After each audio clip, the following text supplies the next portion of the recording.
የማልስማማባት የኛ ሀገር አባባል አለች። ምንድነው የምትለው? የሞተ ተጎዳ የምትለው አይነት አባባል አለችና የሞተ አይጎዳ ያለን የሚጎዳውና ምን ለማለት ፈልጌ ነው? በጣም ብዙዎቻችን ሶሻል ሚዲያ ላይ ያው ከራሳችን ተነስተን የምንሰጣቸው ሐሳቦች አሉ፣ የምናስተላልፋቸው መልእክቶች አሉ የራሳችን ማለት ነውና ብዙ ጊዜ ባልተማርንበት በሌለንበት ነገር ላይ ሐሳብ በመስጠት ነው በጣም እንታወቃለን፣ ስፔሻሊ የኛ ማህበረሰብ እና ብዙ ጊዜ ሪሌሽንሺፕ ላይ ወይ ደግሞ በተለያየ አጋጣሚ ሰዎች አማራጭ ነው ብለው ሲያስቡ ራሳቸውን ያጠፋሉና እኔ መፍትሄ ነው ብዬ አላስብም ራስ ማጥፋት።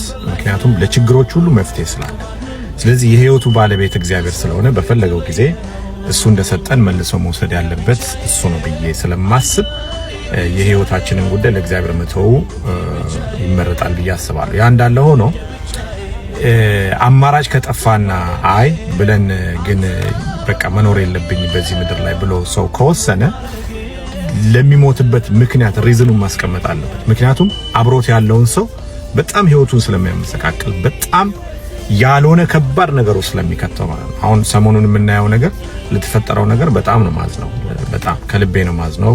ሺዝ ያንግ በጣም ያንግ ናት፣ እሱም ያንግ ነው።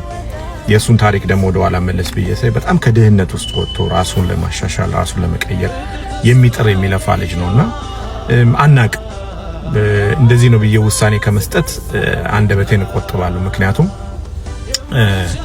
መናገር ፈራጅ ስላልሆነ። ስለዚህ እንደው እንደዚህ አይነት ሰዎች ራሳችሁን ለማጥፋት ውሳኔ ላይ ስትደርሱ ቪዲዮ ነገር ሰርታችሁ ወይ ደብዳቤ ነገር ጽፋችሁ የሌላውንም ሰው ህይወት የማያመሰቃቅል ሌላውንም ሰው ህይወት ጥያቄ ውስጥ የማይከት ነገር ማድረጉ ተገቢ ነው ብዬ አስባለሁና ለሁሉም የልብ መጽናናትን እመኛለሁ። ለሱም ለቤተሰቦቿም እግዚአብሔር ያጽናችሁ ብዬ እላለሁ። እውነቱን ደግሞ እግዚአብሔር ይርዳሃላለው። ምክንያቱም ሂዝ ያንግ ሰክሰስ ላይ ያለ ሰው ነው። በጣም ራሱን ለመጠወጥ በጣም የሚጥር ሰው ነው። ብዙ ኢንተርቪዎቹን ወደ ኋላ መለስ ብዬ ሰማው ነበር።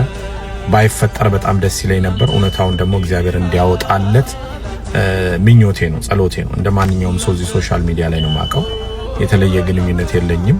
ሞር እሷን ነው ማቃት።